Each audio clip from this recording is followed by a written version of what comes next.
आज कारपोरेशन में मालेगांव के कुछ आम मसलों को लेकर के राउंड टेबल मीटिंग रखी गई थी। सबसे अहम मसला जो है मालेगांव के रोजगार से जुड़ा हुआ है साइजिंग का मसला। 2018 से साइजिंग वालों के ऊपर लटकती हुई तलवार थी और एनजीटी की तरफ से जो मसाइल थे, साइजिंगों को जो है कनेक्शन कट कर दिया गया था, उनको लॉक कर दिया गया था, ऐसे मसाइल थे। उससे लड़ने के लिए हमने जो रास्ता तय किया था कि ये जो पॉल्यूशन को लेकर के एनजीटी डिपार्टमेंट की तरफ से साइजिंगों को जो क्लोजर नोटिस मिलता है, ये सिलसिला बंद होना चाहिए। तो हमने ठीक है केंद्र सरकार से बुला लो मालेगांव, मुसलसल कोशिश करके साइजिंगों को जो ऑरेंज जोन में रखा गया था, हमने सारे पुरावे दे करके ऑरेंज जोन से निकाल करके उसे ग्रीन जोन में डलवा दिया, ताकि अब इसके बाद ऐसा कोई मसला साइजिंग पर ना आए। अब अगर साइजिंग में बॉयलर के अंदर कोई गैर कानूनी तौर पर अगर लकड़ी से हट करके, कोयले से हट करके कचरा वगैरह जलाता है, ये उसका अपना मसला होगा और उस सिलसिले में पावरलूम एसोसिएशन की तरफ से कोई उनको मदद नहीं दी जाएगी। मालेगांव शहर हमारा शहर है और अगर किसी भी तरीके से लोगों को बीमारी से दो चार होना पड़ता है तो हम कहीं भी और कभी भी उसको सपोर्ट नहीं करेंगे। साइजिंग के जो जिम्मेदारान हैं, उनकी जो एसोसिएशन है, आज वो सारे जिम्मेदारान थे। कारपोरेशन की तरफ से अब जो पॉल्यूशन को लेकर के मैटर था वो ख़त्म हो गया। तब साइजिंगों के ऊपर दूसरी मुसीबत लाई गई कि तुम्हारे पास एनओसी है कि नहीं है, ये पेपर है कि नहीं है, वो पेपर है कि नहीं है। कारपोरेशन को जिन पेपर के मांगने का अधिकार नहीं है, कारपोरेशन वो पेपर भी मांग रही।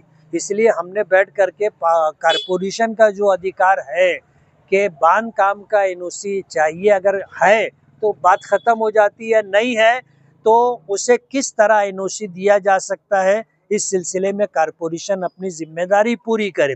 2018 से लेकर के जिन साइजिंगों के पास बांध काम एनओसी नहीं था, उन्होंने पाठ पुरावा किया। आज 5-7 साल हो गए, कारपोरेशन ने उनको किसी भी तरीके का कोई जवाब नहीं दिया।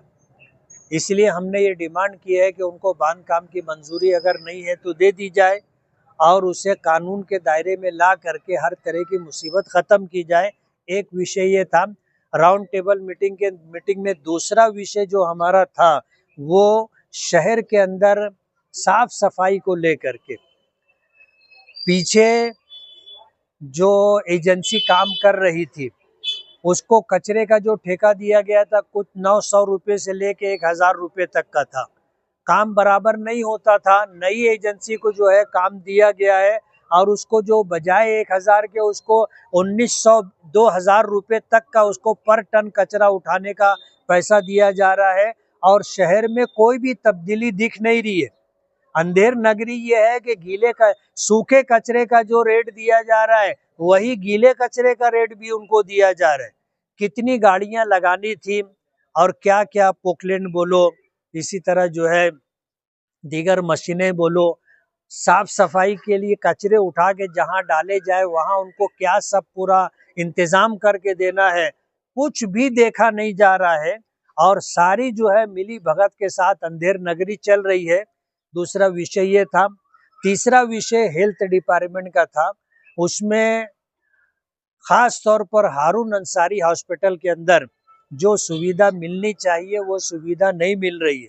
वहाँ डिलीवरी के जो भी केसेस जाते हैं उन्हें उठा करके सिविल रेफर कर दिया जाता है। वहाँ पर इलाज और मुआवजा सही तरीके से नहीं हो रहा है। और चौथा विषय क्या था? जन्म दाखिला, जो आज शहर के ऊपर एक बहुत बड़ी मुसीबत की शक्ल में है। जो बच्चे आज उनकी बच्चे जो है डिलीवरी होने के बाद कारपोरेशन की तरफ से या प्रभाग की तरफ से उनको जन्म दाखिला मिल जाना चाहिए।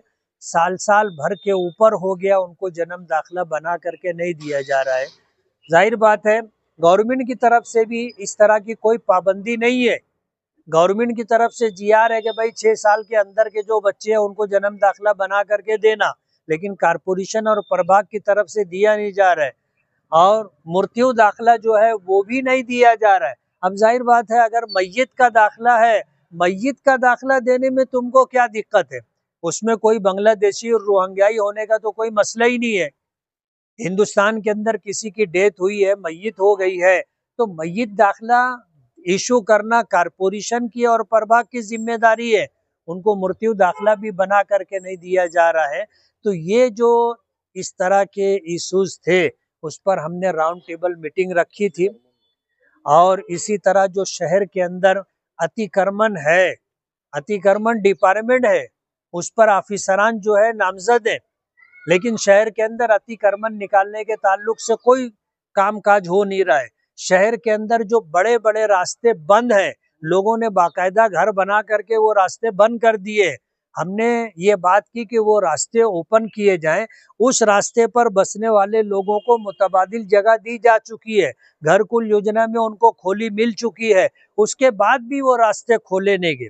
तो ऐसे बड़े बड़े रास्तों का खोलना, रोड रास्तों के ऊपर जो अतिक्रमण है उसको निकालना, डिपार्टमेंट को जिम्मेदारी देना और उनका जो है बाकायदा देखना कि काम किया है नहीं किया है।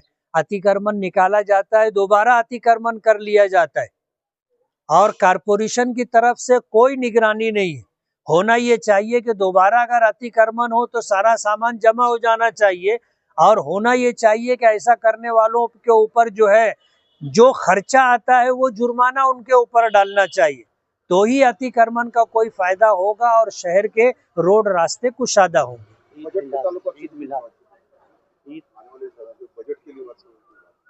बजट के ताल्लुक से अभी हमने ये कहा कि पूरे शहर में किनारे के जो कच्चे इलाके हैं, जहां रोड नहीं है, जहां गटर नहीं है, जहां पानी की पाइपलाइन नहीं है, दीगर मूलभूत सुविधा नहीं है, उनको अव्वलियत और तरजीह देना। और हमने कोई बजट मांगा नहीं है, लेकिन हमने ये कहा है कि लोग आपसे बजट मांगते हैं, हम आपसे बजट नहीं मांग रहे। जहां काम होगा, काम हम सुझाएंगे, कारपोरेशन वहां पर काम करवा के दे, ऐसी हमारी डिमांड है। कि अभी जो है आगे ईद मिलादुन नबी है और सल्लल्लाहु अलैहि वसल्लम, और आगे जो उसी के साथ गणपति विसर्जन का भी प्रोग्राम है। तो शहर में जो बड़े बड़े रास्ते आज जहां काम काज हो रहा है, 1.5 महीना पहले हमने कारपोरेशन में कमिश्नर से ये डिमांड की है कि रिलेटेड डिपार्टमेंट को ये जिम्मेदारी देना कि 12 वफात का जुलूस निकले, गणपति विसर्जन का जुलूस निकले, उससे पहले ये सारे रास्ते मुकम्मल होने चाहिए। ईद मिलादुन नबी को 1500 साल मुकम्मल हो रहे हैं और इस साल ईद मिलादुन नबी पिछले सालों के मुकाबले में बहुत ज़्यादा एहतमाम के साथ मनाया जाएगा। लाइटिंग कहो, आराइश कहो, ये सारे काम होंगे।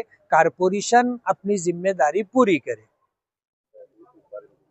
नहीं, हमारा आज जो विषय स्वच्छता के ताल्लुक से आया, उस पर सॉलिड वेस्ट मैनेजमेंट के ताल्लुक से जो क्वेश्चन था कि जो नया टेंडर गया है उसमें जो टर्म और कंडीशन है, उस टर्म कंडीशन के अनुसार हमने उससे व्हीकल्स और इक्विपमेंट्स लिए है क्या नहीं, और अगर लिए है तो वो टर्म का कंडीशन के एतबार से वो उनकी फिटनेस और उनका जो है आरटीओ से जो एनओसी वगैरह मिलता है और जो उनके दीगर जो परमिशन रहते हैं वो पूरे है या नहीं है, ये हमको आप लोग बताओ। तो ऐसा स्वच्छता विभाग ने हमसे वादा किया है कि हम तो आपको उनके व्हीकल्स और इक्विपमेंट्स जो है वो 1-2 रोज में बता देंगे। दूसरा हमारा वहाँ पर क्वेश्चन जो था, सवाल जो था मेन, कि हमने सॉलिड वेस्ट मैनेजमेंट में घर घर डोर टू डोर कलेक्शन के लिए ये ठेका निकाला है, लेकिन डोर टू डोर कलेक्शन जो है आज ठेका हो नहीं रहा है। और उसका मेन वजह जो मेन रीज़न जो है कि हमने जो कचरा अलग करने की जो सिस्टम है, जो सेग्रीगेट करने का सिस्टम है कि सूखा एक तरफ गीला एक तरफ, उसके लिए कारपोरेशन अनुबंध है, कारपोरेशन जवाबदेह है कि वो चीज़ वो कारपोरेशन प्रोवाइड करेंगी ऐसी चीज़ जिसमें सूखा और गीला कचरा अलग रखा जा सके। आज कॉरपोरेशन वाले ये बोल रहे हैं कि 10-12 साल पहले हमने जो बकेट सप्लाई किए थे वो आज भी यूज हो रहे हैं, जो आज एक कॉमन सेंस ये बोलता है कि पॉसिबल नहीं है कि 12-13 साल पहले की बकेट आज जो है वो चल रही होंगी। हमारा बोलना ये था, जब आप ठेका रिन्यू कर रहे थे उस वक्त आप ये जो है ये जो है प्रोसीजर आपने कर लेना चाहिए था। अगर आपको बकेट देते आती थी, बकेट देना चाहिए था। अगर नहीं बकेट दे सकते थे तो कम से कम पॉलीथीन बैग मंथली, महीने, एक महीने से दूसरे महीने के लिए इस्तेमाल करने के लिए कर कॉरपोरेशन देना चाहिए था। लेकिन कॉरपोरेशन की तरफ से ऐसी कोई कार्रवाई नहीं हुई जो इस टेंडर के लिए जो है सवाल उठाता है।